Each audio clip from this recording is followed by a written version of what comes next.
Hello friends, जानू the kitchen house में तमारुं स्वागत है। आज आपणे महाराष्ट्रનું फेमस एवं ચોળીનું શાક બનાववाना छे। हजू सुधी जो तमे मारी चेनल ने सब्सक्राइब ना करी होय तो मारी चेनल तमे खूब झड़पथी सब्सक्राइब करजो। तो चालो जोईए फटाफट रेसिपी रासेनी जोवी छे। सौ प्रथम अहींया मैं 1 कप जेटली ચોળી लेवानी छे। अहींया मैं मिक्सिंग बाउल लीधेलुं छे। तेमां आपणे 1 कप जेटली सूकी ચોળી आवे छे ते लेवानी छे।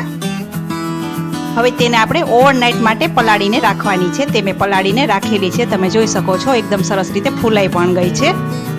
હવે એક આપણે પ્રેશર કુકર લેવાનું છે, તેમાં આપણે ચોળીને એડ કરી દેવાની છે, પાણી સહિત જ કરવાની છે। હવે તેમાં આપણે અડધા ગ્લાસ જેટલું પાણી એડ કરી દઈ।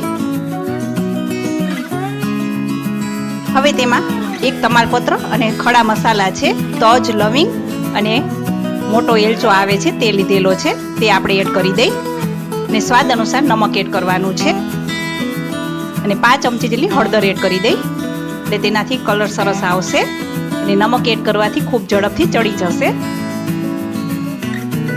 હવે ઢાંકણ ઢાંકીને આપણે 5 થી 6 વિસલ કરી લેવાની છે।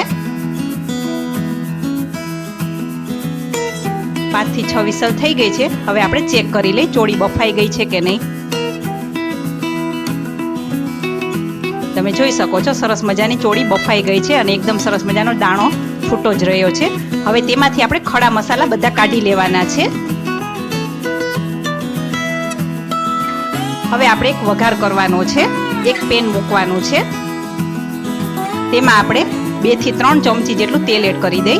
તેલ આવી જાય એટલે 5 ચમચી જેટલું આખું જીરું એડ કરી દઈ।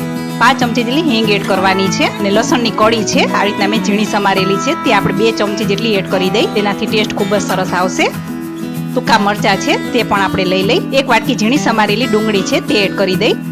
હવે તેનો કલર ચેન્જ થાય ત્યાં સુધી આપણે તેને રાખવાની છે। હવે 1 વાટકી ઝીણા સમારેલા ટમેટા છે તે પણ આપણે એડ કરી દઈ। હા, તમને મારો વિડીયો અને મારી રેસીપી કેવી લાગે છે તે કોમેન્ટ બોક્સમાં જરૂરથી જણાવજો અને આજની આ રેસીપી કેવી લાગી તે પણ તમે જણાવજો અને મારી ચેનલને તમે ખૂબ ઝડપથી પહેલા સબસ્ક્રાઇબ કરજો। હવે ટમેટા અને ડુંગળી સરસ રીતે ચડી જશે। 5 ચમચી જેટલી હળદર એડ કરી દઈ। 1 ચમચી જેટલું લાલ મરચું પાવડર છે તે એડ કરી દઈ। 1 ચમચી ધાણા જીરું પાવડર એડ કરવાનું છે, શેકેલ જીરું પાવડર છે 5 ચમચી જેટલું એડ કરી દઈ। ગરમ મસાલો છે 5 ચમચી જેટલું એડ કરી દઈ। આ બધા સરસ રીતે મસાલા મિક્સ કરી દેવાના છે। ગેસ ધીમો રાખવાનો છે, મસાલા બળે નહીં તેનું ખાસ ધ્યાન રાખજો। હવે ઢાંકણ ઢાંકીને આપણે 1 મિનિટ માટે ચડવા દેશું। તમે જોઈ શકો છો તેલ છે તે છૂટું પડી ગયું છે। હવે તેમાં આપણે 2 ચમચી જેટલું દહીં છે વલોવેલું તે એડ કરી દઈ। હવે અત્યારે આપણે ગેસ બંધ કરી દેવાનો છે અને દહીંને સરસ રીતે આપણે ડુંગળી સાથે મિક્સ કરી દેવાનું છે અને દહીં છે તે ફાટે નહીં એટલા માટે। આ ટેસ્ટમાં ખૂબ જ સરસ લાગે છે। ઉનાળામાં કાંઈ શાક ન મળે તો આ ઓપ્શન સરસ છે। હવે આપણે જે બાફેલી ચોળી હતી તે પાણી સહિત જ આપણે તેમાં એડ કરી દેવાની છે। હવે ગેસ આપણે ચાલુ કરી દેશું અને સરસ રીતે આપણે મિક્સ કરી દેશું। હવે આપણે ઉપરથી સ્વાદ અનુસાર નમક એડ કરવાનું છે। બાફતી વખતે નાખેલું છે એટલે સાચવીને એડ કરવાનું છે। હવે ઢાંકણ ઢાંકીને આપણે તેને 2 મિનિટ માટે થવા દેશું। તેલ છૂટું પડે ત્યાં સુધી આપણે તેને રાખવાનું છે। તમે જોઈ શકો છો તેલ સરસ રીતે છૂટું પડી ગયું છે અને ઉપર આવી ગયું છે અને ઘટ પણ થઈ ગયું છે। ઉપરથી આપણે કોથમીર એડ કરી દઈ 2 ચમચી જેટલી। હવે આ ચોળીનું શાક તૈયાર થઈ ગયું છે। હવે તેને આપણે સર્વિંગ બાઉલમાં જ લઈ લેશું અને કોથમીરથી આપણે ગાર્નિશ કરવાનું છે।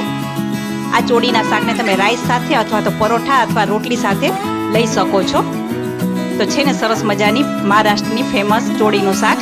તો કેવી લાગી આજની મારી આ રેસીપી તમે જરૂરથી લાઇક, શેર ઓર સબસ્ક્રાઇબ કરજો અને મને કોમેન્ટ પણ કરજો। ફરી જ મળીશું આવી જ અવનવી રેસીપી સાથે। ત્યાં સુધી આવજો।